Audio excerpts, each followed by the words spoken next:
মা, আবার লিখছি। জানি না এই চিঠি তোমার কাছে পৌঁছাতে কত সময় লাগবে। হয়তো ততদিন আমার বুকের কষ্ট আরো গভীর হবে। আগের চিঠিতে যা লিখেছিলাম তা এই দূরত্বের সামান্য প্রকাশ মাত্র।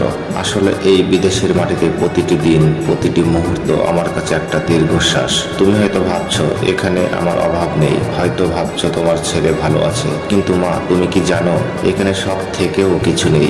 এখানে ঝলমলে আলো আছে, কিন্তু সেই আলোয় তোমার স্নেহের উষ্ণতা নেই। এখানে অনেক মানুষের আনাগোনা, কিন্তু সেই ভিড়ে আমার ফ্যামিলির কণ্ঠস্বর নেই। মা, আমার খুব কষ্ট হয় যখন এখানকার মানুষেরা তাদের মায়ের কথা বলে। তাদের মুখে সেই তৃপ্তির হাসি দেখে আমার বুকটা খা খা করে ওঠে। আমারও তো মা আছে, পৃথিবীর শ্রেষ্ঠ মা, কিন্তু সেই মাকে আমি রোজ দেখতে পাই না, রোজ তার হাতের স্পর্শ অনুভব করতে পারি না। এই দূরত্ব যেন একটা অদৃশ্য দেওয়াল, যা আমাকে তোমার কাছ থেকে ক্রমশ দূরে সরিয়ে নিয়ে যাচ্ছে। জানো মা, এখানে সব কিছু পাওয়া যায়, শুধু তোমার হাতের সেই সাধারণ রান্নাটা পাওয়া যায় না। সেই ভাতের গন্ধ, ডালের স্বাদ আর তোমার হাতের স্পর্শ তৈরি সামান্য তরকারির স্বাদও এখানে পাওয়া যায় না। কতদিন সেই স্বাদ পাইনি, কতদিন তোমার কোলে মাথা রেখে শান্তিতে ঘুমাতে পারিনি। এই যে আমি বিদেশি হয়ে গেলাম, কত নতুন জিনিস দেখলাম, কত নতুন অভিজ্ঞতা হলো, কিন্তু বিশ্বাস করো মা, আমার সেই ছোট্টবেলার দিনগুলো আমার কাছে সবচেয়ে বেশি মূল্যবান। তোমার কোলে মাথা রেখে গল্প শোনা, তোমার হাতের পিঠে খাওয়া, বাবার কাঁধে চড়ে মেলা দেখতে যাওয়া, সেই স্মৃতিগুলো আজও আমার চোখের সামনে ভাসে। মা, এই চিঠি লেখার সময় আমার চোখ ভিজে যাচ্ছে।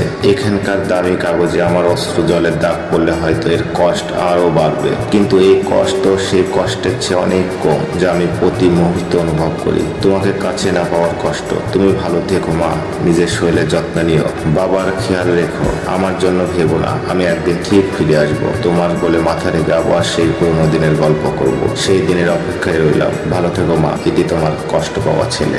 মা, আবার লিখছি। জানি না এই চিঠি তোমার কাছে পৌঁছাতে কত সময় লাগবে। হয়তো ততদিন আমার বুকের কষ্ট আরো গভীর হবে। আগের চিঠিতে যা লিখেছিলাম তা এই দূরত্বের সামান্য প্রকাশ মাত্র। আসলে এই বিদেশের মাটিতে প্রতিটি দিন, প্রতিটি মুহূর্ত আমার কাছে একটা দীর্ঘশ্বাস। তুমি হয়তো ভাবছো এখানে আমার অভাব নেই, হয়তো ভাবছো তোমার ছেলে ভালো আছে, কিন্তু মা, তুমি কি জানো এখানে সব থেকেও কিছু নেই। এখানে ঝলমলে আলো আছে, কিন্তু সেই আলোয় তোমার স্নেহের উষ্ণতা নেই। এখানে অনেক মানুষের আনাগোনা, কিন্তু সেই ভিড়ে আমার ফ্যামিলির কণ্ঠস্বর নেই। মা, আমার খুব কষ্ট হয় যখন এখানকার মানুষেরা তাদের মায়ের কথা বলে। তাদের মুখে সেই তৃপ্তির হাসি দেখে আমার বুকটা খা খা করে ওঠে। আমারও তো মা আছে, পৃথিবীর শ্রেষ্ঠ মা, কিন্তু সেই মাকে আমি রোজ দেখতে পাই না, রোজ তার হাতের স্পর্শ অনুভব করতে পারি না। এই দূরত্ব যেন একটা অদৃশ্য দেওয়াল, যা আমাকে তোমার কাছ থেকে ক্রমশ দূরে সরিয়ে নিয়ে যাচ্ছে। জানো মা, এখানে সব কিছু পাওয়া যায়, শুধু তোমার হাতে